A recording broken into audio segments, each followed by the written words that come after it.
aliponi Baba, nipo gizani Baba. Mume wangu Elkana ananipenda sana, ananivuta machozi kila siku, na kwa wakati niko kwa hiyo huzuni kuu. Mume wangu kaniuliza, mke wangu, je, kwani mimi mume wako si bora kwako kuliko watoto 10? Ila mimi Hana bado nipo gizani. Penina ananicheka sana, eti yeye amezalia mume wangu. Ananisukuma motoni kila kucha, akisema mimi ni mti mkavu. Ewe Penina,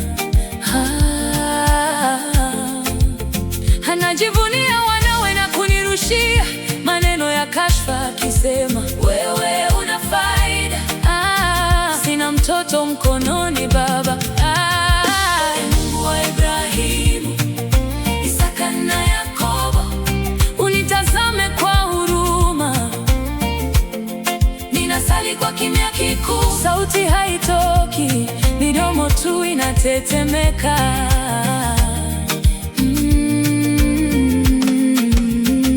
Kuhani Eli ananitazama, anadhania nimelewa na kumkemea. Eli, mtumishi wa Mungu, usinitupe nje. Sijanywa divai mimi, ninamwaga nafsi yangu na maumivu mbele za Mungu wangu. Nikasujudu kwenye vumbi, nikatoa nadhiri kwa kilio. Ukinipa mtoto wa kiume, sitamshika kwa ubinafsi, nitakupa wewe, atakuwa mnadhiri wako. Wembe hautagusa kichwa chake maisha yake yote. Mungu wa mbinguni akasikia kilio changu cha chini kabisa, akaniondoa unyonge. Samuel amezaliwa, mikono yangu sasa ina mtoto, jina lake Mungu asikia. Machozi ya miaka mingi ya dharau ghafla yakaisha, nacheza kwa raha sasa, dharau zimefika mwisho. Asante Baba, asante Yawe. Lakini miaka mitatu imepita haraka, wakati wa mateso umewadia tena, kumwachisha Samuel kunyonya, kumtenganisha na kifua changu, moyo unavuja damu. Ni mdogo sana mwanangu, lakini lazima nitimize ahadi.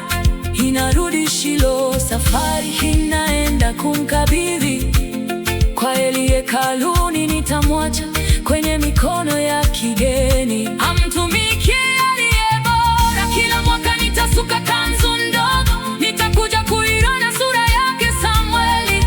Huzuni na amani vimechanganyika moyoni mwangu Baba. Moyo wangu sasa unafurahi, Mungu amejibu. Pembe yangu imeinuliwa juu kabisa, maadui wamenyamaza. Mungu anayeshusha kaburini ndiye anayefufua na kutoa uzima mnyonge. Kama mimi ameinuliwa kutoka kwenye mavumbi na majivu, umenivua gunia la aibu. Asante Mungu wa majeshi, asante sana Baba Yawe.